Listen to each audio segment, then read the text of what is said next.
Pyotr Yan bilan chempionlik revansh jangida mag'lub bo'lgan Merab oradan 2 kun o'tib bayonot berdi va Rossiya jamoasini ogohlantirdi. Pyotr Yan esa bunga javob qaytardi. Hamza Chimayev kelasi yili 3 ta jang o'tkazishni rejalashtirgan. Ulardan faqat bittasi o'rta vazn chempionlik kamari uchun. Shuningdek, u Pereira va Teixeiraning chaqiriqlariga ham javob qaytardi. Video davomida Hamza Chimayevning yangi katta intervyusi, shuningdek, Merab va Pyotr Yan o'rtasidagi voqealarning yakuniy tafsilotlari haqida batafsil gaplashamiz. Video keng tarqalishi uchun like bosib qo'ying. Demak, biz boshladik.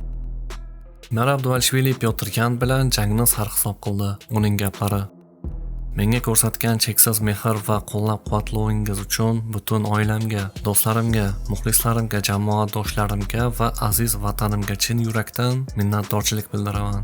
G'alabada ham, mag'lubiyatda ham siz doimo yonimdasiz. Buning uchun sizlardan cheksiz qarzdorman. Mag'lubiyatim bilan sizlarni xafa qilgan bo'lsam uzr so'rayman. Ammo shuni aniq biling, men 100% kuchliroq qaytaman. Yana jangga kirishga, o'zimni qaytarib olishga tayyor holatda kiraman. Hozir holatim yaxshi, xavotir olganlar uchun aytaman. Faqat bir necha tikuv bor xolos. Barcha xabarlarga javob berishga harakat qilaman. Agar kimlargadir javob bera olmasam, iltimos buni shaxsiy qabul qilmang. Sizning har bir xabaringiz men uchun qadrli. Ularning barchasini ko'ryapman va yuksak baholayapman. Shanba mening kecham emasdi, ya'ni o'sha kuni eng kuchlisi bo'ldi. Uni va butun jamoasini g'alaba bilan tabriklayman. Ammo bo'shashmanglar, revanshda barchasini qaytarib olaman va buni imkon qadar tezroq qilmoqchiman. Barchangizga yana rahmat, tez orada ko'rishamiz, deb yozdi gruziyalik jangchi ijtimoiy tarmoqda. Merab shuningdek Yan tomonidan e'lon qilingan jakutsi fotosuratiga javob berib, qarama-qarshilikka o'z nuqtai nazarini taqdim etdi. Savol shuki, 2026-yilda nima bo'lishi mumkin, deb yozgan sobiq chempion. Tezroq tuzalib ket, ko'rishguncha, deb javob berdi Pyotr Yan. Rahmat chempion, deya xulosa qildi Merab. Hamza Chimayev oktyabr oyida jangga rozi bo'lganini, Abu Dabida Rainer Derriderga qarshi oktagonga chiqishi kerak bo'lganini aytdi. Biroq Derrider boshqa jangni tanlab, o'sha jangda mag'lub bo'lgan. Shundan so'ng Chimayev kichik jarrohlik amaliyotini o'tkazganini ma'lum qildi. Uning aytishicha, yana bir haftadan so'ng mashg'ulotlarga qaytadi. Tez orada AQShga yo'l olib, tayyorgarlikni u yerda davom ettiradi. Ramazondan keyin 1-2 oy ichida jangga to'liq tayyor bo'lishini bildirdi. Shuningdek, hozirgi vaziyat ham o'ziga qulay ishlashiga umid qilganini aytdi. Uning gaplari: Mening divizionimda Imavov, Strickland va Hernandez bor. Men hamma bilan jang qilishga tayyorman. Ular unchalik qiziqarli janglar emas, lekin men o'z ishimni bajarishim va pul topishim kerak. Albatta men katta nomga ega bo'lgan raqibni qo'lga kiritishni istayman. Chunki oddiy jang uchun 3-4 million olsangiz, yaxshi nomga ega raqibga qarshi 5-6 million olishingiz mumkin. Albatta bu ancha qiziqroq. Bu bitta yigit uchun 2 barobar to'lanadi degani. Bular menga kerak bo'lgan janglar, lekin biz ko'ramiz.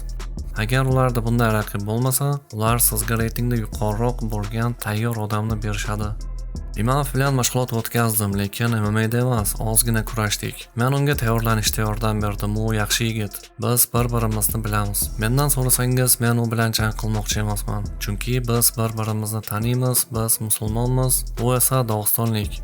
Dog'istonliklar va chechenlar har doim internetdagi narsani haqiqiy dramaga aylantirishadi. Bu menga yoqmaydi, ammo agar UFC buni xohlasa, men yo'q demayman. Men uning menejeriga aytdim, agar Nasriddin buni xohlasa, men ochiqman, yoki men yengil vazn toifasiga o'tishimni kutishi mumkin.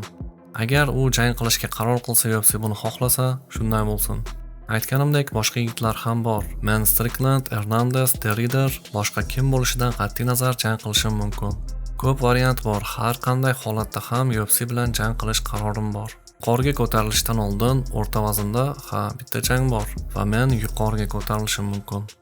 Shu bilan birga Hamza Chimayev oktagonda Alex Pereira va Glover Teixeira bilan masalasiga ham o'z munosabatini bildirdi. Pereira uni jiu-jitsu bahsiga chorlagan bo'lsa, Teixeira uni ilk uchrashuvdayoq to'g'ridan-to'g'ri mushtlashuvni taklif qilgan. Hamzatning bularga javobi: UFC menga Pereirani bermasligini hamma biladi. Bu yigit jiu-jitsu, kurash yoki grapplingda men bilan jang qilishga tayyorligini aytdi. Ammo bu bizning ishimiz emas. Bizning vazifamiz UFCda jang qilish. U Duplessis bilan jang qilishga tayyor edi. Jangni o'z oldiga qo'ydi. Lekin hozir bu men uchun Hamzat yaxshi jang emas deganday. U mashhurroq ekanligini aytadi. Go'yoki shuning uchun men uning ismini ishlataman. Lekin men ijtimoiy tarmoqlarda shunchaki salom deb aytaman va bu post uning janglaridan ko'ra ko'proq ko'rilmoqda. Shuning uchun bu odam mendan mashhurroq deb o'ylamayman. Uning murabbiyi Teshera men bilan mehmonxonada yoki biror joyda jang qilishini aytdi. Lekin og'ayni, buni mehmonxonada qilishimiz shart emas. Sen UFC'ga qaytishing mumkin. Senda shartnoma bor. Agar jang qilmoqchi bo'lsang, oldinga yur. Nega bu bolalarcha gaplarni aytayotganini tushunmayapman. Ammo agar u haqiqatdan ham haqiqiy jangni qidirayotgan bo'lsa, biz buni amalga oshiramiz. Shunda ko'ramiz, kimda jasorat ko'proq. Hech qayerda jang qilishda muammoim yo'q. Mehmonxonami yoki yo'qmi? Bu muhim emas. Lekin bizning ishimiz UFC'da. Xuddi shu kurash, 8 burchakka kir, jang qil, pul ishla va odamlar haqiqiy jangchi kimligini ko'rsin. Dada Hamzat ESPN telekanaliga bergan intervyusida. Video va yangiliklar haqidagi shaxsiy fikrlaringizni albatta kommentariyaga yozib keting. Keyingi videolarda ko'rishguncha barchangizga xayr.